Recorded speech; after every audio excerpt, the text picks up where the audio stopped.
There's been a bit of talk about hydrogen recently. Everyone thinks it's the miracle fuel. Well, it might help a bit, but there's something you need to know about. When we make hydrogen, we use a lot of energy.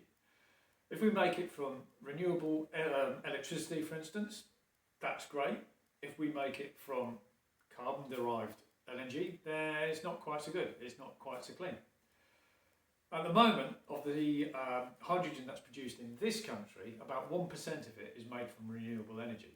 The other 99% of it is made from using fossil fuels in one way or another. So it's not as clean as it looks. It can be though. If we use a plant that makes hydrogen from renewable energy, so it's got a load of solar cells and wind turbines and batteries and all that sort of thing, then that's net zero. But we lose quite a lot of energy in the production of hydrogen.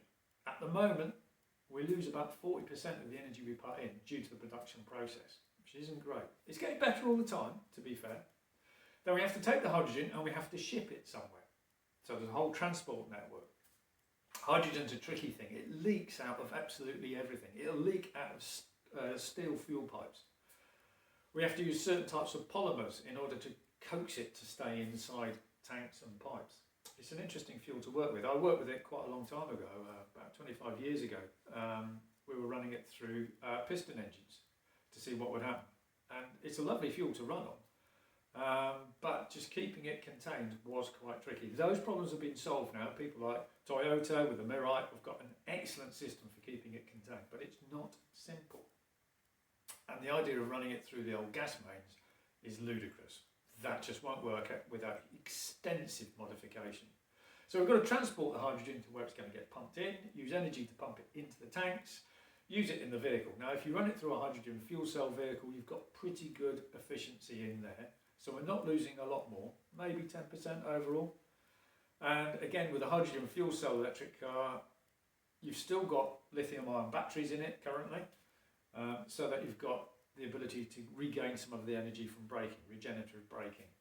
And the batteries give you the peak energy you need when you accelerate hard, and the fuel cell, using the hydrogen, just gives you the average energy you need for the whole drive. So they're more of a hybrid, but that's one option. Now, a lot of people have been talking about burning hydrogen in piston engines, and as I say, I've done that before a long time ago.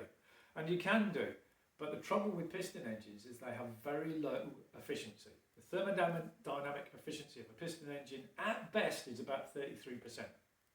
That's right, a third. So of the energy released in combustion, a third of it, if you're lucky, goes through the transmission and drives the car forward. A third of it, roughly speaking, goes down the exhaust pipe as heat and pressure energy, and another third is wasted through the cooling system and the radiator. And if you think about it, a radiator is a way of deliberately wasting energy. On average though, when you're just driving around on an average drive cycle, you spend a lot of time close to idle, at part load, very low speeds, and there the thermodynamic efficiency of the piston engine really drops off. You're lucky if you average 17–20% on a journey. At idle, you're at 0% efficiency.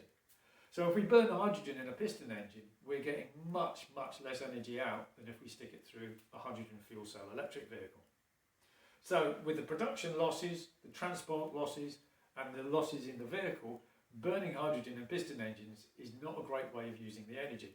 That energy you put in at the factory at the beginning, why don't you just put that energy straight into a battery and drive a battery electric vehicle and cut out all of that nonsense in between? So those are the arguments that are going on. However, it's more complicated than that, because not everyone is driving a car. Some people are using tractors, lorries, buses, etc.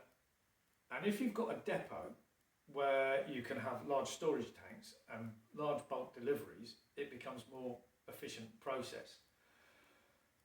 And if you're using a lot of energy, charging up a large battery electric vehicle can be problematic at the moment. In the future it won't be, but at the moment it is. Whereas putting a load of hydrogen in is fairly simple. So for trucks, buses, it does make sense. And also if you're working in agriculture, trying to get huge power cables into a field is never going to work.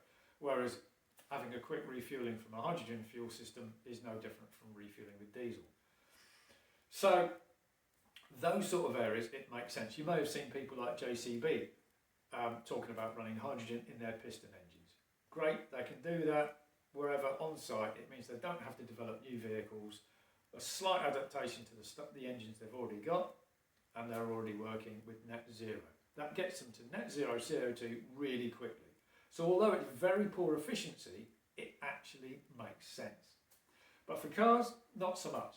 So you can see it's a complicated picture, nothing's simple. Everyone says that's the solution, or that's the solution, or this is the solution, doesn't understand the problem. There are no simple answers. Hydrogen's going to be with us for a while, and as battery technology and the grid gets better, they'll become less and less required. But that could be 20, 30 years ahead. So it'll be with us for a while. Enjoy it.